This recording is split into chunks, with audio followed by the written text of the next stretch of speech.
Let's now bring in Robert Glasgow, international trade lawyer, McCarthy Tetra. Robert, good evening and thanks for your time.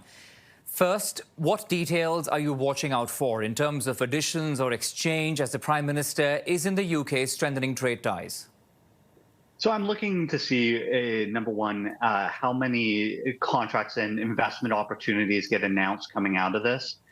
We already have a strong trading relationship with the United Kingdom, and they are signatories to the Comprehensive and Progressive Trans-Pacific Partnership.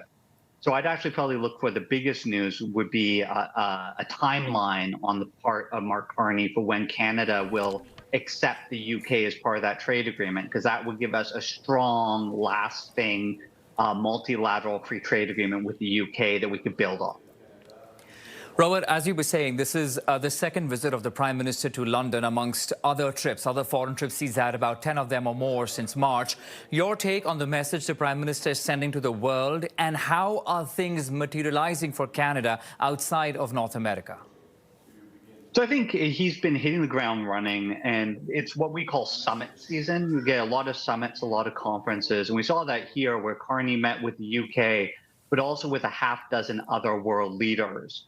And that really goes to show the value of these trips. I mean, we've talked a lot about the need to diversify trade away from the U.S. It's hard to diversify trade if your leader is unwilling to travel and actually meet with other world leaders to try to hash things out. I'd like to see more from Carney. I'd like to see more engagement. I'd like to see more announcements of strategic partnerships and initiatives. But I think given the climate we have, and given the fact that, like I said, we have that CPTPP with the UK, we have CETA with the European Union, and we have the CPTPP and CUSMA with Mexico, a lot of this is just strengthening what we have in place. One more thing to add to the list you just mentioned, Robert, is the fact that the Prime Minister come fall is also going to be going to ASEAN, for example, and looking at nations on the other side of the world. Talk to us about how important that is as he heads east later. I think it's absolutely critical. I mean, we saw with the Indonesian free trade agreement, number one, it opens up a very large market and a developing market for Canadian producers. But, in the business, we have this kind of phrase, the tax on imports is a tax on exports, because when you bring in lots of goods, you often reprocess them and manufacture them to sell domestically and for the export market. And so to the degree that we can now get better access to cheaper inputs from Indonesia, that then helps Canadian intermediary producers and helps our export markets. So I think that that's an amazing opportunity. We already have Singapore, Malaysia, and Vietnam for the CPTPP. Now we have Indonesia. That's a burgeoning market that can definitely help replace some of the lost opportunities we've been seeing from the American market.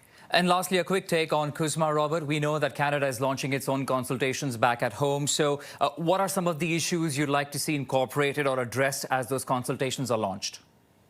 So one thing that we'd like to see is, of course, some sort of mechanism that builds off of the steel and aluminum mechanism already in CUSMA to try to limit the ability of the Americans to impose these sectoral tariffs on steel, aluminum, and auto products, and in particular on the derivatives.